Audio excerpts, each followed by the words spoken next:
ओम जी।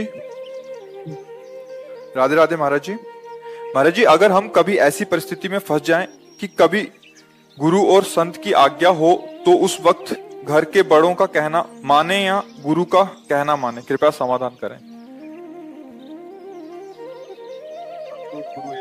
शास्त्र जो आज्ञा करते हैं उसका रहस्य गुरुदेव जानते हैं, और गुरुदेव जो आज्ञा करते हैं उस आज्ञा में बिना ही विचार करी शुभ जाने। गुरु आज्ञा गरियसी है, सब आज्ञाओं से श्रेष्ठ गुरु आज्ञा है। जैसे शास्त्र आज्ञा भी गुरु आज्ञा ही है, पर उसका हम रहस्य नहीं जानते हैं कि शास्त्र का आंतरिक भाव क्या है कहने का, वो हमारे गुरुदेव जानते हैं।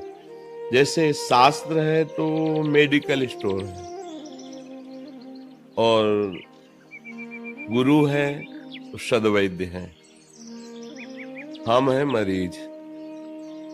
अब अगर हम सीधे मेडिकल स्टोर से जाके अपने मन से दवा लेके खाएं तो शायद है कि हमारे लिए हानिकारक हो जाएगा, क्योंकि कौन सा रोग कितना बढ़ा हुआ है उसको कैसे कैसे पद्धति से हमें लेना ये गुरुदेव बताएंगे। ऐसे ही शास्त्र है, उसको गुरुदेव शोध करके अनुभव करके बता रहे हैं, ऐसे चलो तो भवरोग से मुक्त हो जाओगे। अब माता पिता का जो प्यार है वो देह भाव को लेकर है, और गुरुदेव का जो प्यार है वो भगवत भाव से है, तो हमें भगवत प्राप्ति कराने के लिए है। तो लोक धर्म का त्याग परम धर्म के लिए करना अनिवार्य है, और परम धर्म की पूर्णता भगवान के चरणों में प्रेम हो जाना है। और ये तीनों बातें, लोक धर्म का त्याग करना, परम धर्म का परिचय पाना, परम धर्म में चलना और भगवत प्रेम होना, ये सब गुरु कृपा से होता है। इसलिए गुरु आज्ञा गरियसी, गुरुदेव की आज्ञा का पालन करना चाहिए। और कभी गुरुदेव की ऐसी आज्ञा हो ही नहीं सकती जो लोक के विरुद्ध भी चली जाए। तुम्हारी लोक रीति का भी वो पालन कराएंगे, क्योंकि वो सद्वैद्य हैं।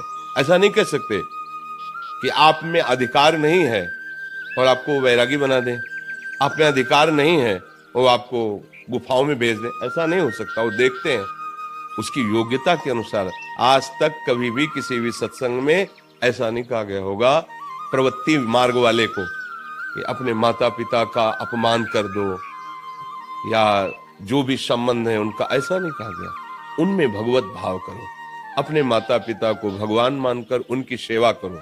जैसे किसी ने प्रश्न किया कि हमारे माता पिता गलत खाते पीते हैं और मुझे कहते हैं कि ये बनाओ मेरे लिए मुर्गा मांस, और मुझे तो क्या करना चाहिए? नहीं देना चाहिए, नहीं करना चाहिए। तुम हमारे पिता हो, हमें सद्भाव में लगाओ कि आप हमें दुर्भाव में लगाओगे? नहीं, सुंदर तुम्हें दूध रोटी दाल सब्जी तुम्हारे चरण दबाएंगे, तुम्हारे कपड़े धोएंगे, लेकिन ये हिंसात्मक वृत्ति, पापात्मक वृत्ति, राक्षसी वृत्ति का पोषण हम आपको भी नहीं करने देंगे। अगर ऐसा है कि भक्ति के विरोधी भावों का ही पोषण करते हैं हमारी भक्ति का, तो तजो पिता प्रहलाद, विभीषण बंधु, भरत महतारी, गुरुबल तजो, कंत ब्रज बनितन और भेमुद मंगलकारी। बिल्कुल शास्त्रीय सिद्धांत गोस्वामी जी का मत है, तजिए ताहि कोटि बैरीशम जद्यप परम स्नेही, जाके प्रिय न राम वैदेही। हमारा नाता भगवत संबंध से ही है, और भगवत संबंध पुष्ट करने वाले गुरुदेव हैं। हमें गुरुदेव की बात माननी है। यदि ऐसा हमें लगता है कि भगवान से विमुख करने वाली गुरुदेव की आज्ञा है, तो फिर नहीं मानूंगा। मान लो गुरु पद में विराजमान होकर के और वो इंद्रियों का पोषण, नाना प्रकार की शोषण वृत्ति का आदेश करें, तो हमारी क्षमता नहीं कि हम उसका पालन कर सके। बात बस इतनी है। तो नाम जो उन्होंने दिया है वो परम मंगलमय है। खूब निरंतर नाम जप करें तो गुरु तत्व का परिचय हो जाएगा। बाहरी व्यवहार यदि धर्म विरुद्ध आचरण के लिए आदेश हो फिर नहीं मानना है। गुरुबल तजो, भगवान से विमुख करने की बात तो गुरु किस बात का? अगर हमारी धर्म के विरुद्ध, तो फिर गुरु किस बात? गुरु तो आशा रहित भगवत प्रेम प्रदान करने के लिए ही तो वर्ण किया जाता है कि सांसारिक आशाओं को मिटाकर भगवत प्रेम पाश में बांध दे, भगवत आनंद में।